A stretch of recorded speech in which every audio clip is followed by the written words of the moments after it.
Welcome to this forum for candidates who will be on your primary election ballot. I'm Liz Kernitz-Thurlow from the League of Women Voters of Tacoma-Pierce County.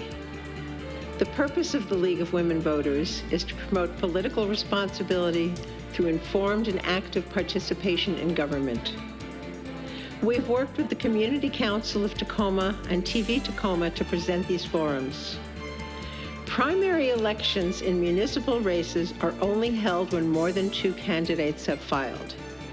This year, we have 2 Port of Tacoma races, 1 school board race, and 1 Tacoma City Council race, each with 3 candidates. So these are the only 4 which will be presented now. The primary election is August 6th. You must deposit your ballot in a drop box or get it postmarked by that date. They recommend mailing early if you are mailing in your ballot. The 2 candidates in each primary race who get more votes will continue on to the general election.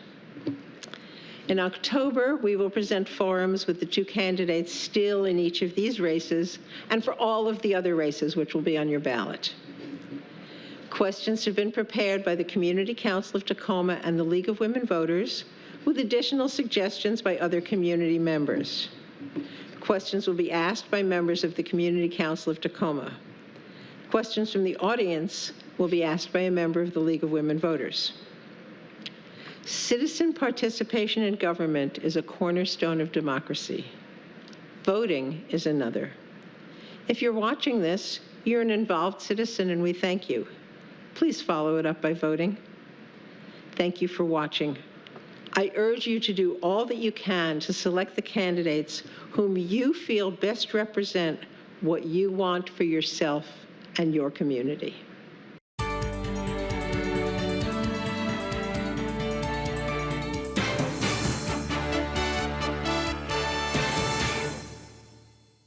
Welcome to this forum for Port of Tacoma Position 3.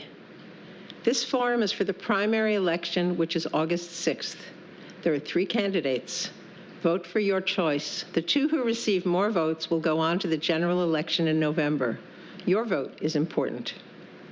The candidates in ballot order are Justin Camarata, Frank Boykin, and Deanna Keller. They are running for a 4-year term as Commissioner of the Port of Tacoma. Welcome. Thank you for being here. Each of you has up to 1 minute for an opening statement. The timekeeper, Susan Eidenschink, will let you know when you have 30 seconds left, and 15, and when it is time to stop. You may finish your sentence if you're still speaking at that point. Justin Camarata will make the first opening statement. Thank you, and thank you for the invitation to the League of Women Voters. My name is Justin Camarata, and I am running for position 3 on the Port of Tacoma Commission. Last year, I had the great privilege of sitting in these council chambers as the District 2 representative interim for the Tacoma City Council. So in that time, I represented downtown Tacoma, the Port of Tacoma, and the Tide Flats, among other areas on the Tacoma City Council. And in my time on the Tacoma City Council, one of my large takeaways was we need to do better with our port. We can be more strategic with how we hire locally, what kinds of jobs we create, the kinds of partnerships we seek to pursue around the community, whether that's with other municipalities, with school districts, with labor unions, and most importantly with the Puyallup Tribe of Indians. And I also believe that we need to be stronger in our environmental protections. We have an amazing area with land, air, and water that is precious and needs to be protected. And some of the old ways of doing business are no longer going to be sufficient in the face of climate change and greenhouse gas emission reduction needs. So I'm running for position 3 on the Port of Tacoma Commission to provide a new direction and a new voice and to bring some new ideas and change. Thank you. Thank you. Frank Boykin. Thank you as well. My name, of course, is Frank Boykin, and I bring inclusivity, experience, and community engagement. As a top industry business executive for nearly 25 years, my experience at UPS aligns well and directly with the work of the Port and this community. For 10 of those years, I was engaged in public policy and relationship building at UPS as part of a team aligned to congressional representatives from key districts here in Washington State. I was recognized for those relationships and recognized as a community leader. And with the need to continue to grow our port differently and expand its long-term vision for our community and our residents, This opportunity to serve, it couldn't be more timely or profound. My bride and I, Alice, we live in University Place, where I've served in leadership of our Planning Commission for nearly a decade. I've served as Commissioner for African American Affairs, and I've served you here in Tacoma as a trustee for the Annie Wright School, the Board of Directors for the World Affairs Tacoma, and President-elect for Pierce College Foundation. Thank you. Thank you. Deanna Keller. Good morning. Thank you. I'm Deanna. I'm sorry, I wanted to make sure the microphone was on. But I'm Deanna Keller, running for the Port of Tacoma Commission, position 3. I'm currently a business owner here in Tacoma, small plastics manufacturing company just up the hill. I've been a principal for 12 years, so I understand the difference between public and private sector. I've been a civic leader here as well. My primary purpose for running for the Port of Tacoma is to support and create family wage jobs, to support small business, to be able to change our infrastructure so that it is more streamlined. I want to make sure that Tacoma is a more business-friendly place where businesses want to stay, where people want to grow up and work in their community. I'm a Marine Corps veteran. I've done a lot of different civic duties. I was past president of the Broadway Center during the Capitol campaign when the Pantages Theater was renovated.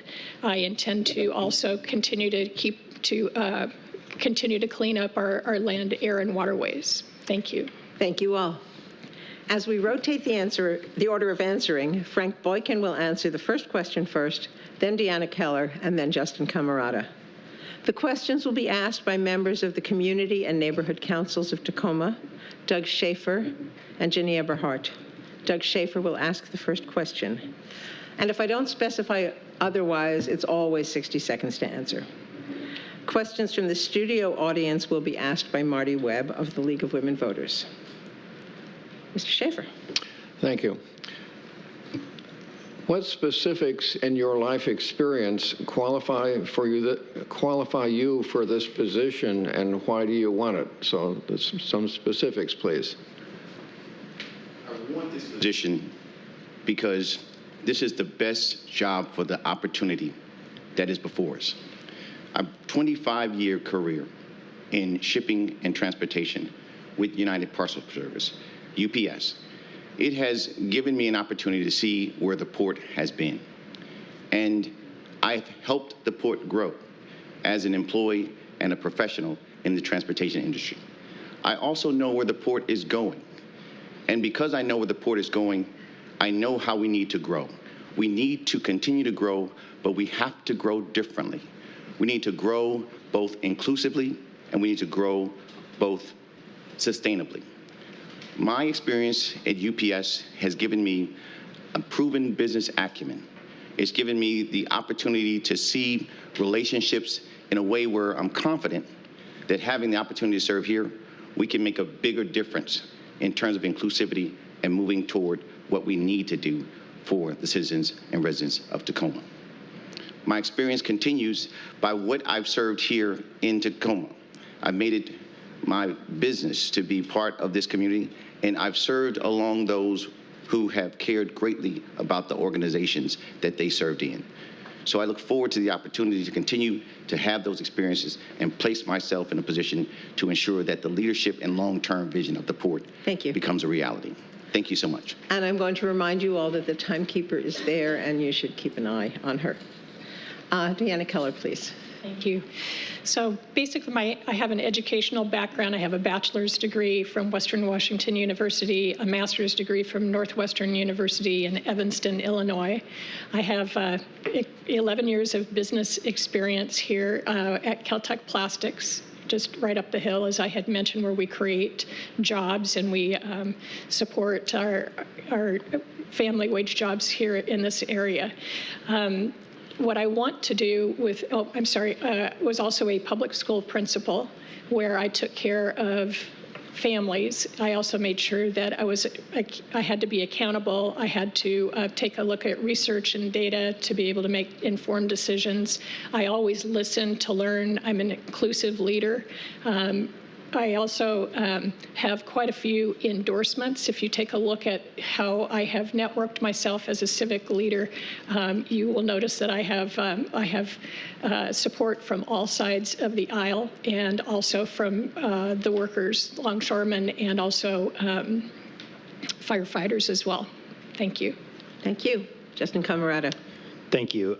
I'm the only candidate on this stage who has held office, who has specifically held office that impacts the Port of Tacoma and the Tacoma Tide Flats. I have experience with the Tide Flats Subarea Plan, with creating a biennial budget, with working with diverse government stakeholders to create a long-range plan, to hire department directors, and to set a strategic vision for something like this going forward. This is in addition to my time in the private sector. I've spent over 10 years in software project management roles for both tech startups and Fortune 500 companies. I've sat on numerous civic boards and commissions relating to environmental and economic development. And I come to this as also a University of Washington graduate and somebody who's going to be living here for the long haul. And something that I think is particularly important is I am a bit younger than some of the other candidates in the room right now. And why I think that's important is because we're the generation that's going to be living with the impacts of climate change and this region as it grows and changes. And as I raise a family here and take a look at what's going to be changing over the coming years, I want to make sure that the younger generation has a voice and is included in the decisions made at the Port of Tacoma. Thank you. Thank you. The next two questions will be asked by Ginny Eberhardt. Please direct the first to Deanna Keller first. There's lots of opposition to the LNG plant. What do you think are the good and bad points of completing the project at the port? And what outcome would you like to see? The good and the bad things, starting with the good. The good immediately lowers gas house emissions, and it also creates a cleaner environment for the workers there. And unfortunately, it has become a very polarized situation. I am concerned about that. I think basically the bad thing is that fossil fuels are not where we want to go, obviously. I mean, we need to decrease that, but at this point in time, there simply is just not a better technology. I would like to see us reduce the diesel and the bunker oil emissions right away, and then continue looking for something better at this point in time. So that's basically it. Thank you. Justin Camarata. I'll start with the good. It definitely does burn cleaner than diesel, no question. But I think that's about it in terms of what is good about the project. I think there are numerous issues with LNG, including the fact that it ultimately relies on fracking to produce. We know from all the recent climate science that fracking is terrible for the climate, for the environment. It actually, there was one study that showed recently that the net impact over a 20-year time period is actually worse than burning coal. So this is not something that we should see as a bridge fuel or as a solution. Some of the parent companies of these companies that are working with liquid natural gas are starting to invest heavily in alternative sources of energy and research and development, including hydrogen fuel cells and other things. I think also importantly is the fact that this project is proceeding without all the permits that are required, and despite the deep opposition of the first people of this land, the Puyallup Tribe of Indians.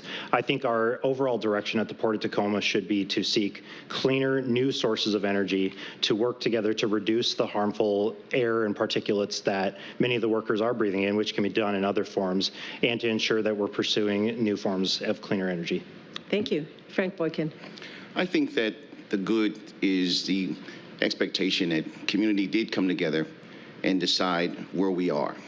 I think with LNG, there's an opportunity for us in terms of good to really see that this is just a transitory opportunity, a transitory energy, and a bridge at best. So the good is imagining where we can go. And I believe we can go to hydrogen fuel cells, an opportunity where vehicles can use power heavy-duty trucks to fuel trucks that are just as impactful as diesel, but it gives us a chance to actually move forward in a way where we can have zero emissions for the environment. Thank you. Question 3 goes to Justin Camarata first. Because of international maritime regulations and EPA rules, tote shipping must not use bunker fuel. If we don't convert to LNG, how will we remain in compliance? Well, there are a number of ways that we can begin to clean up our overall act. One of the things that's often not discussed enough, in my opinion, is many of the ships that will be using LNG are also still going to have the older engines on them. So in many cases, the problems that we're experiencing now are not going to go away just because LNG goes live.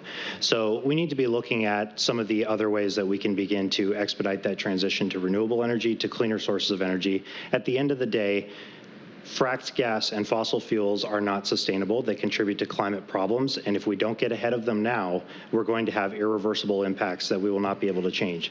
So simply relying on what we've always done in the past is no longer going to cut it, and it's going to put us in an untenable position down the road. Thank you.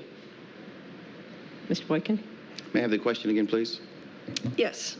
Because of international maritime regulations and EPA rules, tote shipping must not use bunker fuel. If we don't convert to LNG, how will we meet compliance? I've given a lot of thought to that question. And the biggest thing that I believe that we need to do is continue to move away from diesel and bunker fuel. In order to ensure that we can do that in a fashion where we be compliant, we want to make sure that we're staying in consistency of what's been permitted and what's been made available to us in terms of options. At the same time, I think that we should be moving toward cleaner, sustainable energy sources. And that means, as I alluded to before, an opportunity for hydrogen fuel cells. That is an energy level that will give us an opportunity for having zero emissions in this environment. As long as we continue to move towards sustainability, we've got an opportunity to do better. Thank you. Deanna Keller. So a couple of weeks ago, I did go down to the port and I toured North Star, which is one of Tote Maritime's ships, one of their 2 ships. Midnight Sun will be going in this fall to have all 4 engines converted to LNG. And it will be 70% of the engines will have to be remodified, creating probably about 25 to 30 jobs for that. So that process has already been in the works and is being done right now. So if we do not have an LNG facility, I would imagine that Tote will have to figure out where they're going to get it because, like I said, it's already being done. They are doing everything they can, as well as Foss Maritime, to be able to be compliant already. They are also plugging in their shore power at the docks rather than running their diesel engines at this point in time. So we're going to have to take a look at potentially loss of business at the Port of Tacoma if this doesn't happen. And that means loss of jobs as well. Thank you. Doug Schaefer will direct the next question to Frank Boykin first.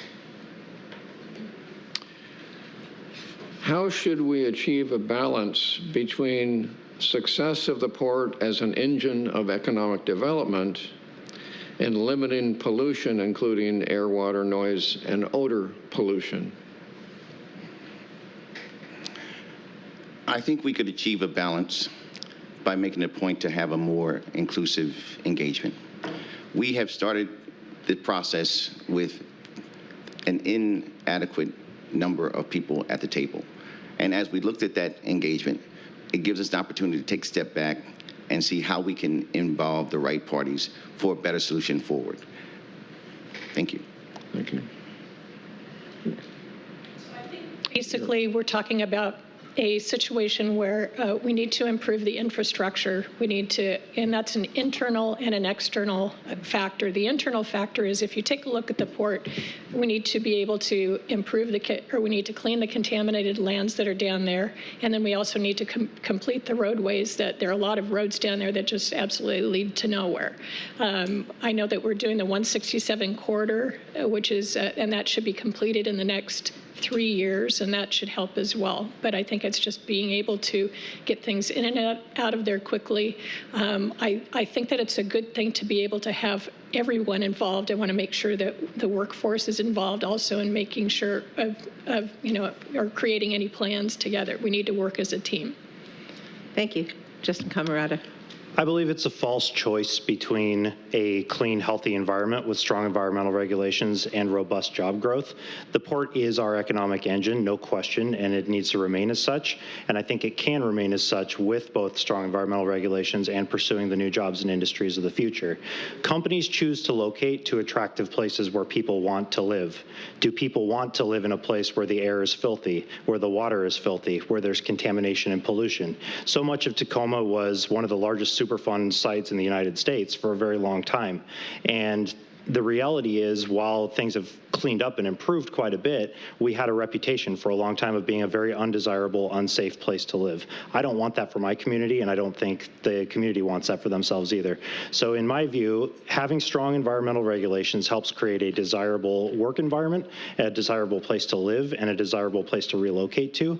And it also opens up pathways to seeking out the new jobs and industries of the future. What we're choosing to double down on right now is in decline by all possible metrics. Oil and natural gas jobs are going to be gone within 10 to 15 years. So if we start taking a look at new renewable sources of energy and how we can employ the local workforce in building those, then I think we have a greater path to job growth and maintaining the port as an economic engine. Thank you. The next two questions are coming from the audience. They will be asked by Marty Webb. And we have prepared a great many interesting questions, and you're giving us interesting answers. And we're just cutting the time you have to answer to 45 seconds. Because we want to get in a couple more at least. So Deanna Keller will answer this one first. Ms. Webb. How do you feel about the expansion of existing fossil fuel industry during sub-area planning? So from my understanding, the LNG facility, if that comes to fruition, and according to the permitting processes, it should be happening, it's a replacement fuel and not an expansion of that. Mr. Camarata. On the Tacoma City Council, I opposed the expansion of fossil fuel facilities at the tide flats. Every 6 months, we had to vote to renew the interim regulations. And during that time, I did not support allowing existing or new fossil fuel facilities to expand. I think if we're going to be serious about reducing greenhouse gas emissions, then we need to take a hard look at what kinds of businesses we seek to attract at the port, and also what kinds of rules we put in place in partnership with the city and the Puyallup tribe. So I do not support that. Thank you. Frank Boykin. I think we ought to continue to accept all modern technology opportunities for cleaner fuel solutions. What we have now here in Tacoma has been specifically a binary opportunity. And I would always want to gravitate towards sustainability and a cleaner fuel solution. And so as we've seen the worldwide trend, it makes absolutely good sense for it to continue. And I'd like to see options similarly, like hydrogen fuel cells, become part of that engagement. Thank you. Ms. Webb, your next question goes to Mr. Camarata first. Family wage jobs are important at the port. What are your plans to enhance them? One of the top priorities that I will pursue for the Port of Tacoma is something called a community workforce agreement or a priority hire agreement.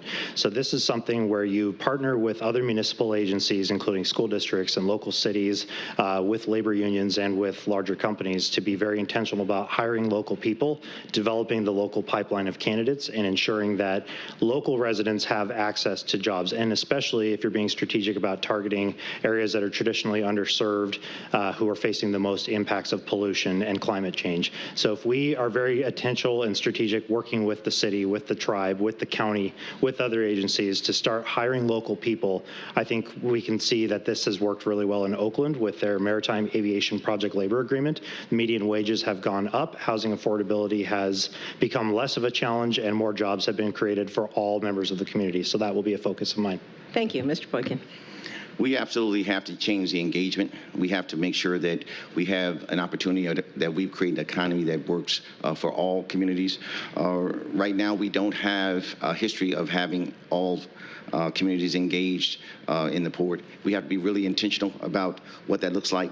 Residents need to see themselves in the vision of the port, and that begins with us first having a different engagement and then looking at a community force work plan that could be beneficial for those particular interest groups. Thank you. Deanna Keller. Yes, coming from the small business community, I can attest to the fact that Tacoma is not in the small business community thought of very highly in terms of being business friendly. We need to find all kinds of ways to be able to lower what those barriers are and to be able to attract businesses. And I also think that that's a collaborative move with the workforce, with the businesses that are there, in terms of, what are the best intentional places, what kind of businesses do we want there, and also what are the businesses that would be best suited for the amount of land there. Thank you. This will be the last question. Ms. Eberhardt will ask it. Mr. Boykin will answer first. And Jenny, pick whichever is your favorite question, since this is the last. Okay, very good. What is your plan for increased cooperation among the Port of Tacoma, the city, the county, and the Puyallup Tribe of Indians? Thank you so much. That resembles the intergovernmental agreement that is going forward right now, where you've got Fife, you've got the county, you have, of course, the tribe, you have the city of Tacoma, you have the port, looking to how, in fact, we can go forward. I think it's a great start in terms of you do need to assemble folks that have a vested interest in what is next, but the LNG issue, as well as a plan going forward, it's symptomatic of the same problem. We have got to change that community engagement. And I specifically believe it starts with people being able to see themselves in the vision of the port. That is exactly what is not happening now. We have to change that engagement, make sure that we bring to the table people who have an impact on the vision, and you have to have an inclusivity and people who have not been at the table coming to the table for the long-term vision of the port. Thank you. Deanna Keller. I think the last time that people sat down and really started talking was in 1984, and it's been a long time since then, and that was for the Puyallup Land Use Agreement. But I think it's time now, after 25 years, that people get back together. I think that's the purpose of the sub-area plan, and I definitely support that conversation and making sure that we understand what we want from our port and that it is something that our community feels that they can get behind. I definitely think that we just need to be careful that we are not running businesses away by changing the predictability factor. I do know that there are some businesses who are actually thinking about leaving the port, and the jobs will go with them as well. So we just need to be very careful about how we approach that. Thank you. Justin Camarata. As the only person on this stage that has been part of the sub-area plan process and that has worked with these government agencies before, I do have direct experience in this. I was one of the sponsors of the resolution to place this flag here in the council chambers. I will acknowledge that we are on the land of the Puyallup Tribe of Indians and that they aren't just people that we need to work with strategically. We should want to be friends and partners and allies with them. I will be able to jump headfirst into these processes and work directly with them to ensure the best possible outcome for our environment, for our economy, and for our intergovernmental relationships. I already have many of the strategic partnerships in place, a deep understanding of what's going on with the Tide Flats sub-area plan, and I will be able to move forward quickly and to work together in the spirit of stronger partnerships. Thank you. Thank you. Thank you all. Now each candidate has up to 1 minute to make a closing statement. We reverse the order, and Deanna Keller will make the first statement. Thank you.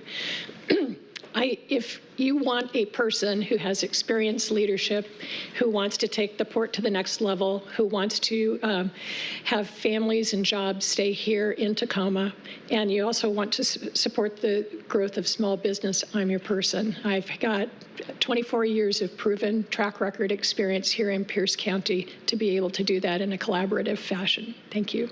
Thank you. Frank Boykin. All residents need to see themselves in our port.